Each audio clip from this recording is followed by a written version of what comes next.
세계에서 큰 사람이 있고 작은 사람이 있나요? 우리가 본문을 보면서 한번 질문을 던져볼 필요가 있습니다. 그럼 크다는 것은 키가 크다는 건가? 작은 사람은 키가 작다는 건가? 천국에서 왜 크다 작다를 예수님이 말씀하셨을까? 오늘 본문을 보면서 우리가 생각하는 크다고 하는 이 범위, 물량적인 큰 범위, 키가 큰 범위, 이런 의미하고는 좀 다른 의미가 있다는 것을 생각해 볼 수 있습니다. 자, 천국에서 큰 사람은 우리 같이 따라해 보겠습니다. 하나님 뜻대로, 하나님 뜻대로, 자, 하나님 뜻대로 바르게 살아가는 삶의 행보의 모습,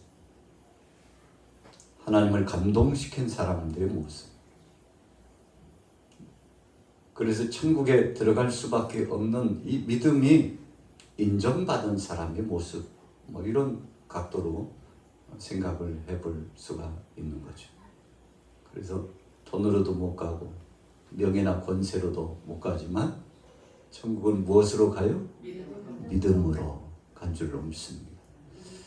오늘 본문의 문맥적으로 보면 성경 가운데 이 지옥, 하나님의 심판의 불 여러 군데 나타나 있습니다만 예수님께서 조금 좀 강력하게 표현을 한 구절이 오늘 본문에 있어요. 한마디로 말하면 오늘 본문의 주제는 천국에 갈 사람과 지옥 갈 사람 이렇게 구분해 놓은 것이나 다름없어요. 그렇다면 본문을 조금 더 깊게 상고해 보기 위해서 한 절씩 읽겠습니다. 1절에서 2절 같이 읽겠습니다. 시작. 그때 제자들이 예수께 나와 이르되 천국에서는 누가 크니까? 예수께서 한 어린 아이를 불러 그들 가운데 세우시고. 성전세에 대해서 24절부터 말씀했죠. 가버나움에서 반세계를 받은 자들이 베드로에게 나와 너희 선생은 반세계를 내지 않느냐? 그랬어요. 그래가지고 27절에 보면 그러나 우리가 그들이 실족하지 않기 위하여 네가 바다에 가서 낚시를 던져 먼저 오르는 고개를 가져 입을 열면 돈 한 세겔을 얻을 것이니 가져다가 나와 너를 위하여 주라. 이 말씀은 아주 유명한 말씀입니다. 우리 기독교인들이 세금을 내야 될까요? 안 내야 될까요? 교회가 세금을 내야 될까요? 안 내야 될까요? 여러 가지 우리가 질문의 그 물음 속에 대답이 분분할 수가 있습니다. 예수님께서 자신에게 해당된 세금을 내셨습니다.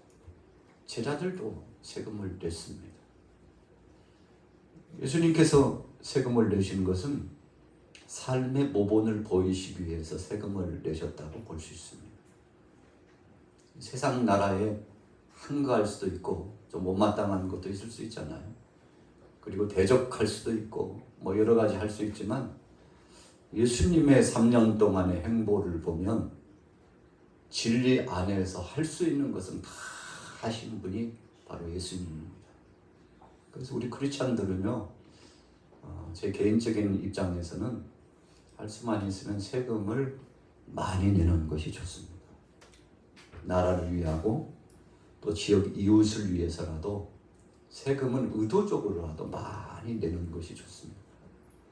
형편도 안 되는데 찌들리고 힘든데 100을 벌었는데 50을 세금 내라고 60을 세금 내라고 하면 어떤 때는 참 언짢고 감당할 수 없고 거부하고 싶은 충동도 오지만 그러나 원시한적으로 미래를 바라보면 우리가 당대에 세금을 많이 내는 것이 유익입니다.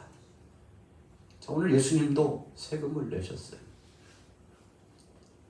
모본을 보이도록 예수님 말씀하셨습니다.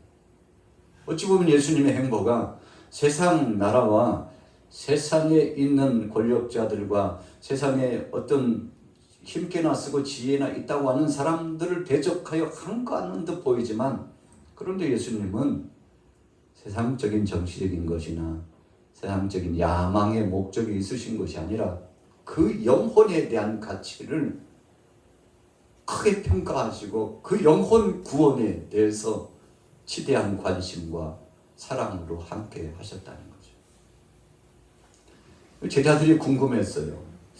예수님 뭐라고 말씀하실까 하면서 이 세금의 문제를 반듯하게 정리하신 예수님의 모습, 그 이후에 오늘 문맥을 보세요. 그때 그랬어요. 그때 제자들이 예수께 나와 이르되 천국에서는 누가 큽니까? 세상 나라 이래도 이래저래 관심을 갖고 우리가 함께 하지만, 그런데 중요한 것은 하나님 나라에서 천국에서는 누가 큽니까? 예수님께서 성전 세도 내시고 책임과 의무를 다하시고 근면 성실하게 이렇게 행하셨는데, 세상 나라 이야기 말고 하나님 나라에 대해서 한번 좀 말씀해 주시고 그 나라에서 정말 크고 인정받는 사람은 누굴까요? 세상에서는 모범을 보면서 세금도 잘 내고 성실하게 하고 그리고 이슬을 하여서 여러 가지로 부조도 하고 그런 사람들을 높이 평가하고, 그런데 그거 세상적인 것 말고 하나님 나라에서는 어떤 사람이 큽니까요? 제자들이 괜찮은 질문을 한 것 같아요. 하나님 나라에서 큰 사람은 누굽니까? 영적인 목적을 두고 예수님 앞에 질문을 한 거잖아요. 육신적인 것 말고 영적인 그 은혜 세계를 바라보고 그것에 대하여 인정받을 수 있는 삶의 모습은 무엇일까 하고 예수님 앞에 질문을 했는데, 자, 뭐라고 질문했습니까? 천국에서는 누가 큽니까?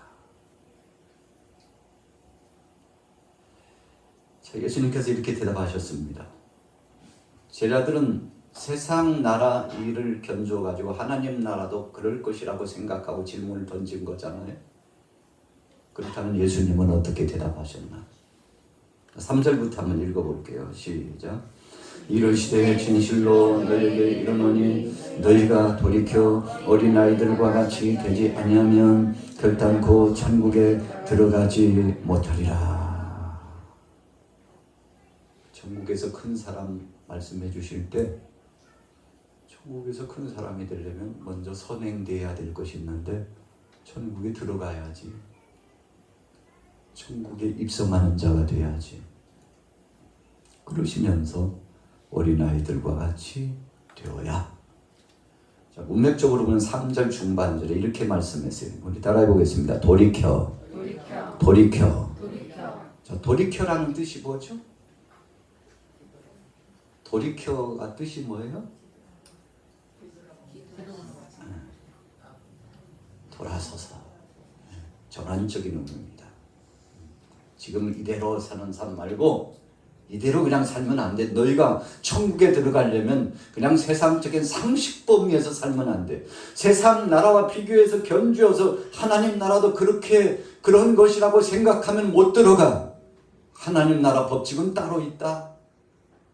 세상 사람들이 추구하는 방식과 목적과 결과와 하나님 나라에서 생각하는 그 방식과 목적과 결과는 다르다니까. 돌이켜야지. 생각을 바꿔야지. 자세를 바꿔야지. 세상 방정식대로 하나님 나라 방식도 똑같다고 생각하면 안 돼. 지금 그 말씀을 전제로 하시면서 예수님께서 말씀을 진행하고 계신 겁니다. 돌이켜 어린아이들과 같이 되지 아니하며 그랬어요. 그러면 지금 제자들과 함께 있는 사람들이 어린아이 말고 그럼 어른처럼 행동해서 그럴까요? 어른처럼 그렇게 행동하지 말고 아이처럼 행동해, 이런 뜻일까요? 아니죠. 순수성을 말씀하는 거예요. 진실됨을 말씀하는 거예요. 속임이 없는 믿음을 말씀하는 거예요. 하나님은 겉만 보시는 분이 아니야, 이런 뜻이 포함되어 있는 겁니다. 하나님은 마음의 중심을 보신다. 겉보고 평가하지 마. 세상 나라 일을 가지고 하나님 나라에서도 그렇게 되리라고 생각하지 마. 하나님 그보다도 더 깊고 심오하고 오묘하신 분이어서 사람은 겉만 보지만 하나님은 마음의 중심도 보시는데 너희가 어린아이와 같이 순전한 마음과 그 생각과 그 믿음을 가지고 가지 않으면 천국에 못 가. 천국에 들어가야 큰 사람도 되고 작은 사람도 되지. 제자들의 이 질문이요, 엉뚱했다는 것을 예수님이 말씀하는 거예요. 그런 범위가 아니라는 것을 지금 예수님께서 말씀하고자 하시는 거죠. 어린아이들과 같이 되지 아니하며. 돌이켜서 그랬습니까? 생각을 바꾸고 자세를 바꾸고 마음씨를 바꾸고 세상 세풍에 젖어가지고 세상 풍조에다가 자를 대지 말고 기준을 대지 말고 하나님의 말씀 쪽의 기준, 하나님의 뜻 중심으로 기준을 삼고 그래서 이쪽에서 살던 삶을 확 돌려가지고 하나님 바라보고 생각을 바꾸고 그 믿음 가져야 천국에 들어간다. 자, 예수님 말씀하셨어요. 그럼 어린아이와 같은 자세는 뭘까라고 예수님께서 부연 설명을 해주십니다. 오해할까봐, 잘못 생각할까봐.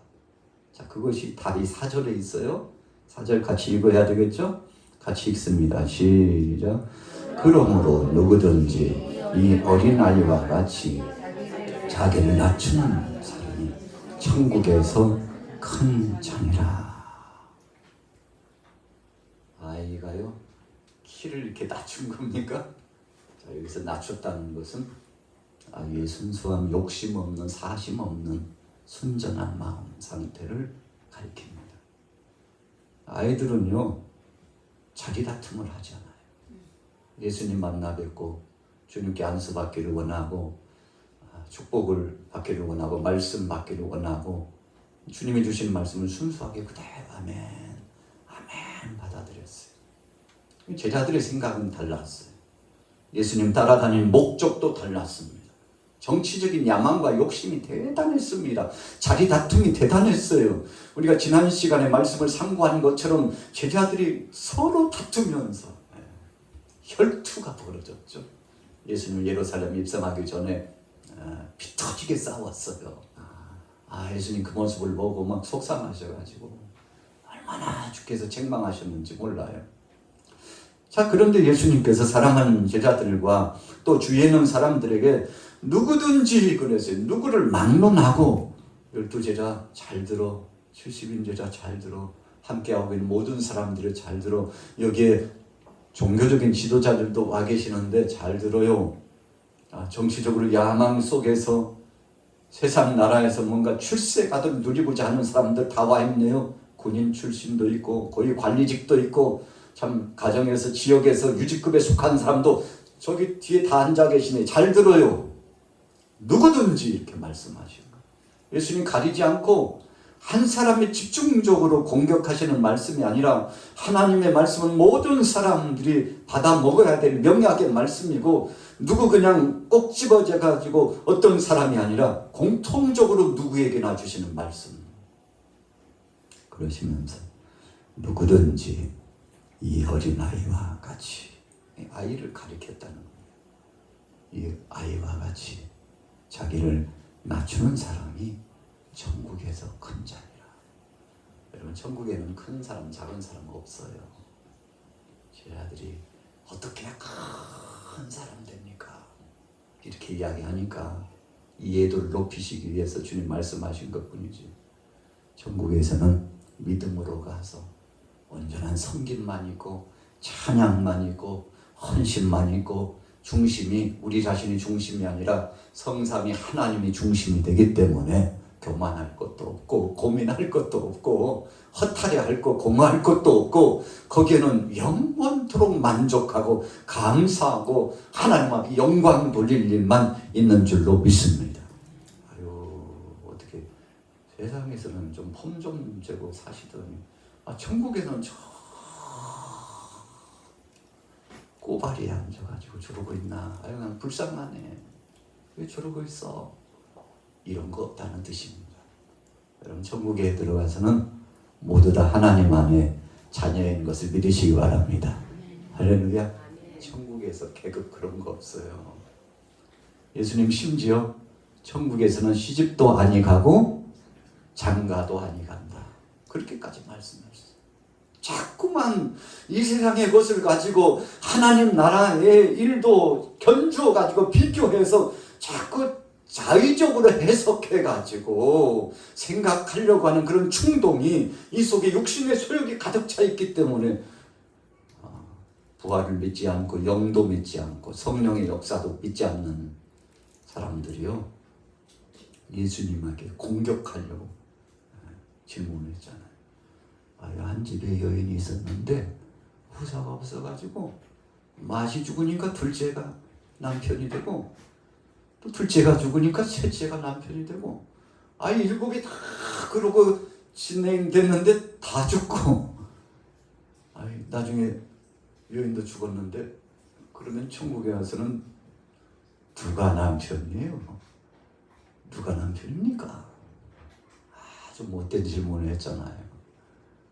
믿지도 않으면서 골탕 먹이려고, 영적 세계가 있다는 것, 천국과 지옥이 있다는 것을 믿지도 않으면서 예수님 곤욕스럽게 하려고 질문한 그들을 향하여서 주님 말씀하셨죠. 무슨 걱정이야? 하나님 나라에서는 시집도 안 가고 장가도 안 가. 거기 가가지고 내 남편, 내 아내, 내 자식 막 이렇게 찾으면서 자기 짝 찾으려고 그럴 일도 없다니까. 예수님 세상의 일을 버리라고 말씀한 거죠. 하나님 나라에서는 하나님과 나 사이에 1대1로 변화체가 되어 하나님 앞에 영광 돌리면서 영생 복락을 누리면서 참 진정한 안식을 누리게 된다는 거 말씀한 거죠. 자, 본문으로 다시 돌아가 볼게요.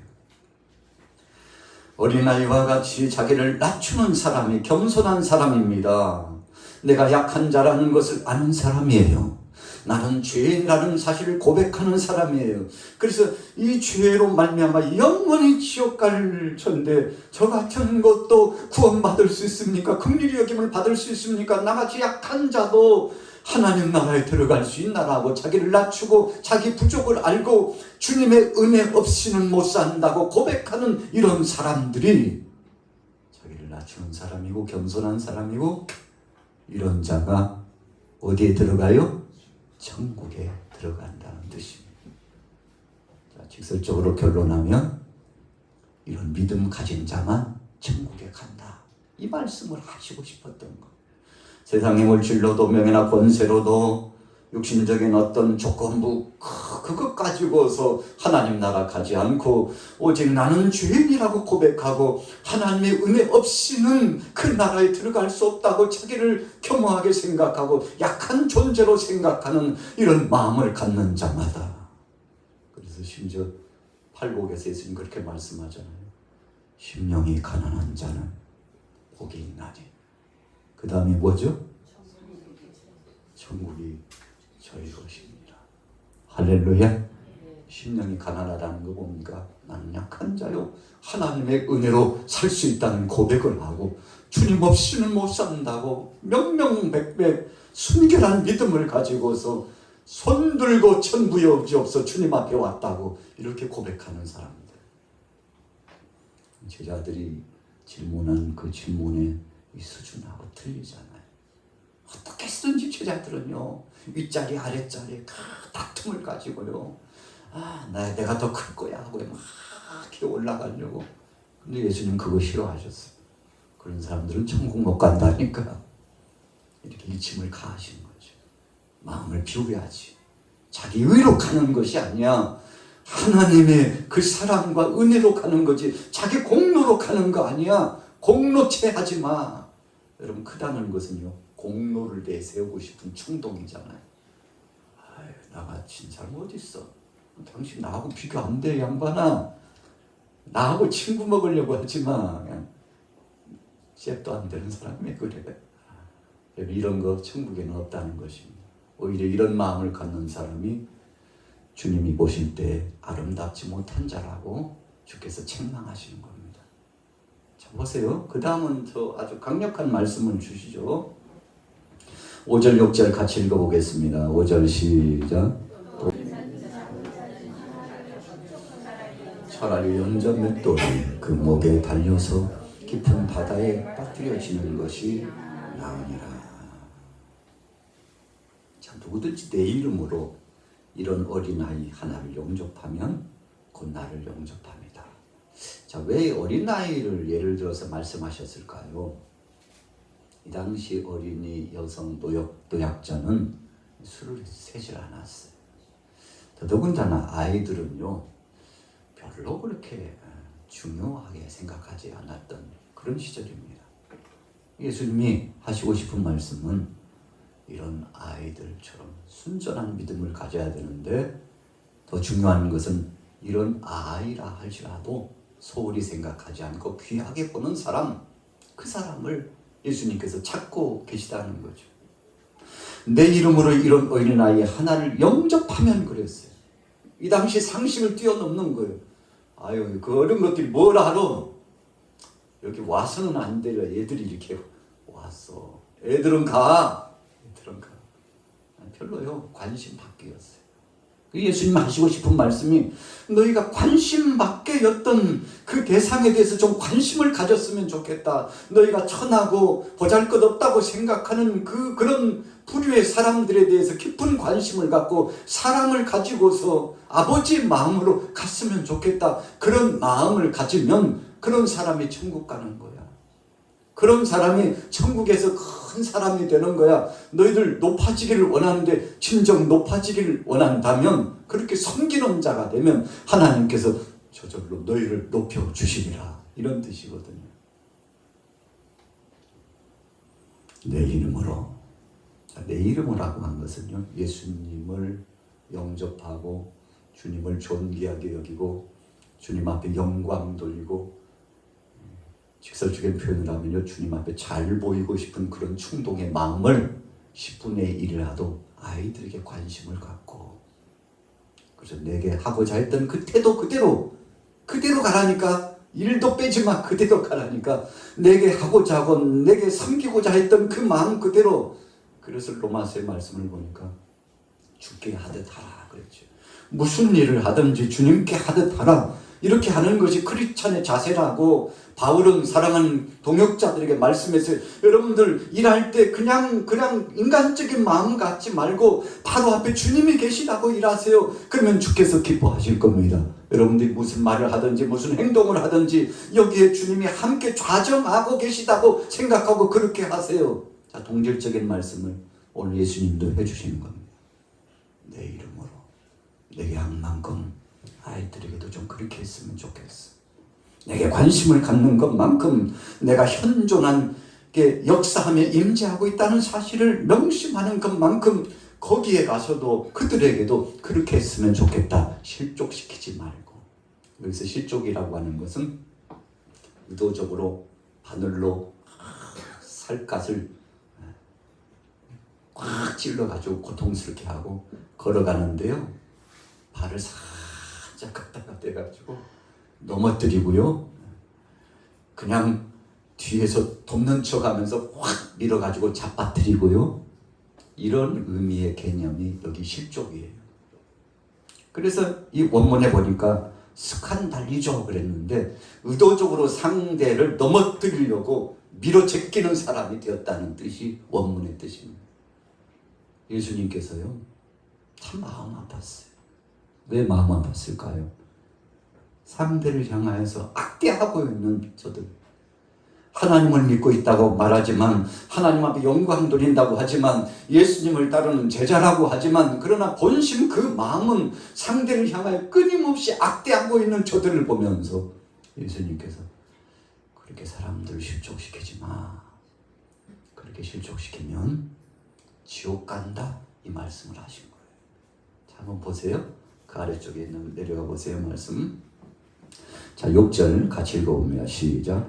누구든지 나를 믿는 이 작은 자 중 하나를 실족하게 하면 차라리 연자 맷돌이 그 목에 달려서 깊은 바다에 빠뜨려지는 것이 나으니라. 그러면서요, 실족하는 예를 막 설명하시기 시작하는데, 손이 그랬으면 손 잘라버려, 발이 그랬으면 발도 잘라버려, 눈이 그랬으면 눈을 빼버려야 돼 하면서, 자, 저의 요소가 있다면 그거 다 잘라내고라도 그 영혼이 구원받을 수만 있다면 그렇게라도 구원받아야지. 여러분, 이게 무슨 말씀인가 하면, 할 수만 있으면 방해 요소를 다 내려놓으라는 것입니다. 이거 내려놓지 않으면 이것 때문에 지옥 간다는 거예요. 주님이 안타까운 심정으로 그렇게 말씀한 거죠. 자, 삶의 모범적인 역사에 행보가 없는 사람은 믿음의 사람이라고 할 수 없다. 이렇게 주님께서 마치 못 하나 박듯이 탁 박으신 겁니다. 자, 그 다음 말씀 보면 이해할 수 있어요. 7절 읽습니다. 시작. 실족하게 하는 일들이 있음으로 말미암아 세상에 화가 있도다. 실족하게 하는 일이 없을 수는 없으나 실족하게 하는 그 사람에게는 화가 있도다. 만일 내 손이나 내 발이 너를 범죄하게 하거든 찍어 내버리라. 장애인이나 다리 저는 자로 영생에 들어가는 것이 두 손과 두 발을 가지고 영원한 불에 던져지는 것보다 나으니라. 지옥 간대요. 어떻게 행하면요? 실족시키면 지옥 간대요. 여러분, 그러니까 이 실족이라고 하는 의미는 믿음 없이 행한 모든 삶의 행보를 총체적으로 말씀하는 겁니다. 아니, 목사님, 믿음으로 천국 가는 거 아니었어요? 행한으로 가는 겁니까? 이렇게 여러분들이 혹시 질문한다면 이렇게 대답할 수 있죠. 그 믿음이라고 하는 것은 행함이 동반된 믿음입니다. 이렇게 대답할 수 있어요. 그럼 믿음으로 가는 거 아니에요, 결국은? 우리 행함이 따르는 겁니까? 여러분, 우리가 일상적으로 신앙생활에서 우리가 좀 오해하는 부분이요. 믿음으로 가는 나라, 하나님 나라, 내 공로 아니고 주님의 공로라고 이렇게 말하다 보니까 우리의 삶을 저버린 사람이 너무 많다는 것이에요. 오늘 예수님도 그걸 지적하는 거예요.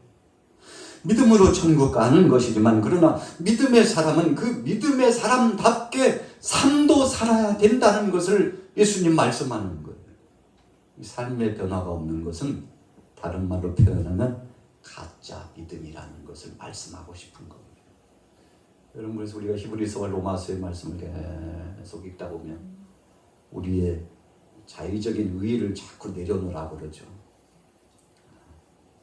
여러분, 그러다가 야고보서의 말씀을 들어가 보면은 또 갈라디아의 말씀과 비교해서 다시 말씀을 묵상하고 읽어보면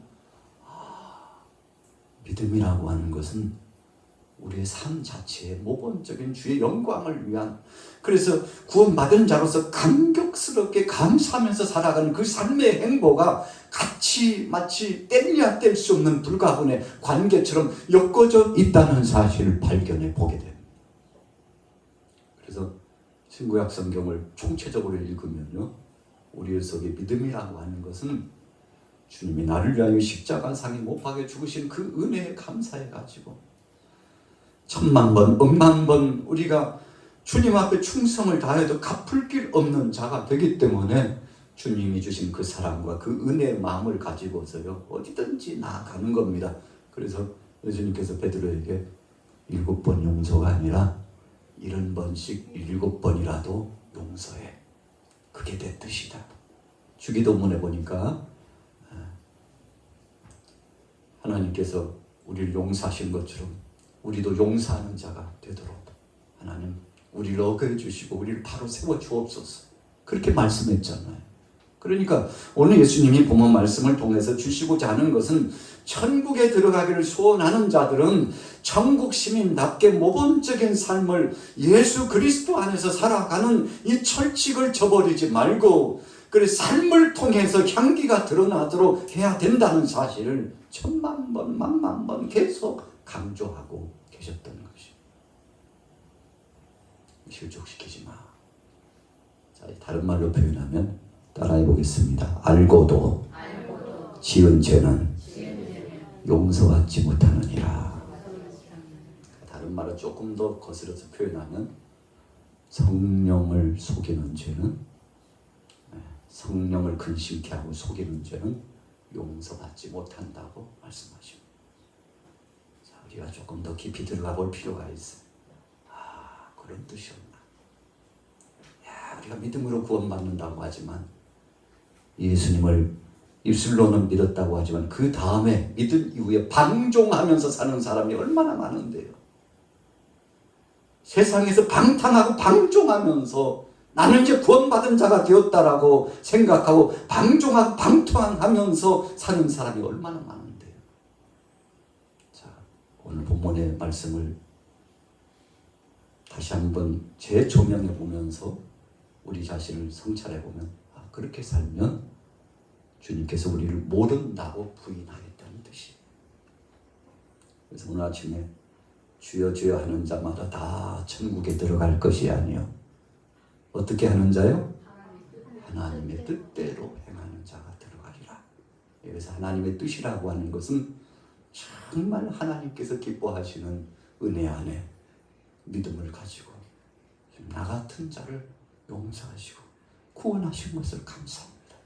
여러분, 그래서 진정한 믿음의 사람은요, 그때부터 십자가 은혜 안에 눈물을 흘리고 감격해하고 감사해하고, 그래서 억지로 일하는 자가 아니고 그때부터 자발성적으로 자원하는 심정으로 성령에 이끌려서 하나님의 감동을 받은 자로서 여러분 봉사하고 헌신하고 수고하고 일을 하다 보니까 그런 사람에게는 이 불교가 없대요. 불교가 뭐예요? 불평하는 교. 자, 원교가 없대요. 원이 뭐예요? 원망하는 종교가 없어요. 그래서 어떤 사람은 그러더라고. 원불교가 없어. 원불교가 없어. 원망하고 불평하는 거 없어. 어떤 사람이요? 진실로 주님의 구속사적인 은총 안에 들어가서 그 은혜에 감격하는 사람은 원망하거나 불평하는 일이 없다. 자, 그렇다면 우리가 봉사해놓고도 수고해놓고도 그렇게 열정적으로 사역을 진행해놓고도 때로는 뭘로 까먹어요? 이걸로 어떤 때는 목사님, 저는 바늘로 여기를 깨먹고 싶어요. 깨매고 싶어요. 왜 그래요? 왜? 무슨 일 있어요? 그렇게 열심히 해놓고 이걸로 다 까먹어버렸어요. 어떻게 사탕을 까잡수셨나요? 다 까먹으면 안 되지. 좀 남겨뒀다가 다른 사람도 줘야지. 자, 불평하고 원망하는 것으로서 다 무너졌다는 것입니다. 여러분, 진정한 믿음의 사람이라고 볼 수 없다는 것을 오늘 예수님이 말씀하는 겁니다. 실족시켰다는 거예요. 실족의 의미 말씀드렸죠. 의도적으로 상대를 괴롭히고 넘어뜨리고 공격하고 함정을 파놓고 저게 빠지나 안 빠지나 이렇게 바라보고 있는 사람, 빠지기 전에 가서 구해야죠. 일부러 함정 파놓고 넘어뜨리는 사람, 이것을 실족이라고 하는데, 적극적인 표현으로 알고도 계속 죄를 짓는 거예요. 여러분, 그래서 믿음의 사람이 방탕하고 방종하는 것처럼 큰 죄는 없습니다. 그러다가 죽기 전에 회개하면 되는 거 아니에요? 그렇게만 생각하면 큰일 나요. 우리 같이 따라해 보겠습니다. 내 맘대로, 내 뜻대로 안 됩니다. 목사님, 저는요, 해볼 거 다 해보고, 그냥 불쌍하잖아요. 세상에 누릴 거, 세상이 얼마나 살기 좋은데, 나 그냥 해볼 거 다 해보고 나서 주님 부르시기 직전에 한 시간 전에 단돌이 하고 바르게 살면 되죠. 그래서 전제로 말씀한 거예요. 우리 다시 한번 따라해 보십니다. 내 마음대로 안 됩니다. 자기 마음대로 안 돼. 그렇게 하고 싶은데, 여러분, 우리가 열처녀 비유에서 주신 말씀 뭐라고 그러셨습니까? 5 처녀들은 등을 준비하고 기름도 준비했어요. 근데 또 다른 5 처녀는 등은 준비했는데 뭘 준비했어요? 예비 기름을 준비하지 못했어요. 바로 거기에 주시는 말씀이 아주 중요한 명제와 의미가 있습니다. 예수님 오실 때 시간 알려주시고 오시지 않고 무엇같이 오신다고 그랬죠? 성경 보면 그 말씀은 조금 그렇더라고. 아니, 왜 하필이면 도적같이야? 왜 도적같이야? 언제 집을 뚫고 들어올지 모른다는 뜻이잖아요. 예고 없이 오신다는 말씀이에요. 그래서 우리는 늘 우리 자신들을 성찰하고 준비하고 있어야 될 줄로 믿습니다. 그래서 여러분, 목사님만 누릴 거 누리고 할 거 다 하고 그냥 그렇게 해도 괜찮잖아요. 아니에요. 큰일 납니다. 여러분, 한번 늪에 빠지면 나오기가 쉽지 않아요. 그래서 하나님의 은혜로 구원받는 것인데 주님의 은혜에 감사하시고 영광 돌리는 자가 되시길 축복합니다. 자, 이제 9절 말씀 맞춰볼게요. 9절부터 쫙 읽어볼게요. 만일 시작.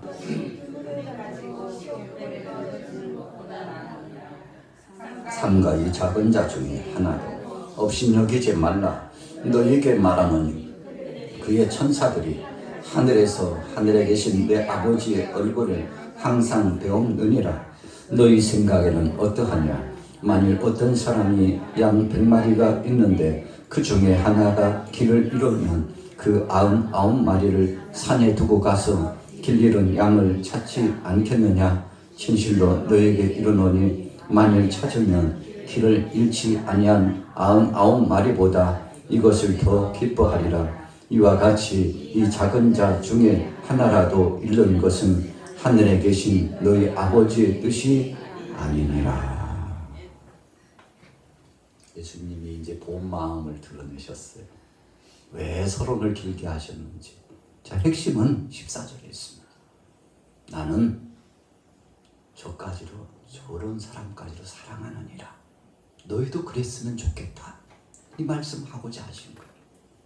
한 영혼을 천하보다도 귀하게 여기고 너희도 바로 저런 사람들과 같은 부류에 해당되었던 과거가 있었다는 사실을 잊지 말고 하나님의 은혜로 부름받았다는 사실을 잊지 마. 그러니 똑같은 사람들이니까 나는 다를 것이라고 생각하지 말고 나도 영원히 심판받아 마땅한 자였으나 주님의 은혜로 말미암아 구원받았음을 알고 주위에 약한 자가 있다면 저들을 의도적으로 괴롭히려고 하지 말고 넘어뜨리려고 하지 말고 저들도 구원받는 은혜의 자리에 들어올 수 있도록 선한 마음을 갖고 저들에게 선대해 나가기를 예수님께서 원하셔서 말씀을 주셨던 것이죠.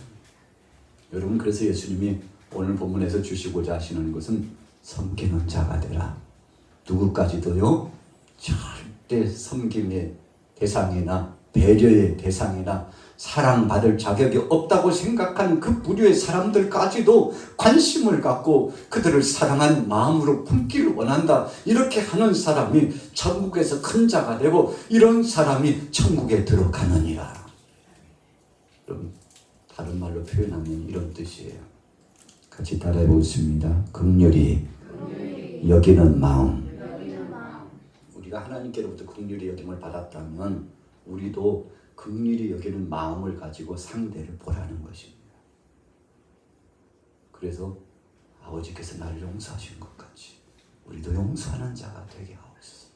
제 아들이 기도 가르쳐달라고. 아니, 세례요한은 기도 가르쳐줬다고 그러는데 예수님은 왜 우리 제자들에게 기도 안 가르쳐줍니까? 했더니 아주 강력한 메시지를 준 거예요. 하나님 아버지께서 너희를 용서하신 것처럼 너희도 용서하는 자가 되기를 원한다. 그렇게 되기를 소원하고 아버지 앞에 그렇게 기도하라. 너희가 용서치 않으면 하늘에서도 용서치 않으리라. 이런 강력한 말씀을 주시면서 여러분, 그러니까 주기도문은요, 용서하는 기도를 하라. 기도할 때 다른 기도하지 말고 나도 죄인이니 주님 나를 용서하신 것처럼 저들도 용서해달라고 이런 긍휼의 마음, 자비의 마음을 나도 가져서 그래서 세상에 나가서 평화를 전하는 사신이 되기를 원하는 주님의 그 마음으로. 그래서 예수님께서 복음 증가로 전도하러 갈 때마다 샬롬, 평화를 전하라고 그랬어요. 상대가 이것을 받을 만한 자격이 안 되거든 그냥 먼지 털어버리고 와. 그들이 받을 만한 자격이 안 되면 그 복과 그 은혜가 너희 집으로, 너희 편에 다시금 돌이켜서 너희에게 주어질 것이니 염려하지 말고 걱정하지 말고 나가서 전하라고 그랬는데, 참 예수님의 마음이 오늘 본문의 14절처럼 이와 같이 이 작은 자 중에 하나라도 잃는 것은 하늘에 계신 아버지의 뜻이 아니냐. 여러분, 그래서 예수님의 마음은 너희도 좀 용서하는 마음을 가졌으면 좋겠다. 사랑하는 마음을 가졌으면 좋겠다. 자비의 마음을 가졌으면 좋겠다. 그런 마음을 너희가 가졌다면 너희는 천국에서 큰 자가 되는 거야. 이렇게 결론을 주신 거죠. 오늘 여러분들에게도 이런 천국에서 큰 자가 될 수 있는 복된 마음 갖게 되기를 예수님의 이름으로 축원합니다.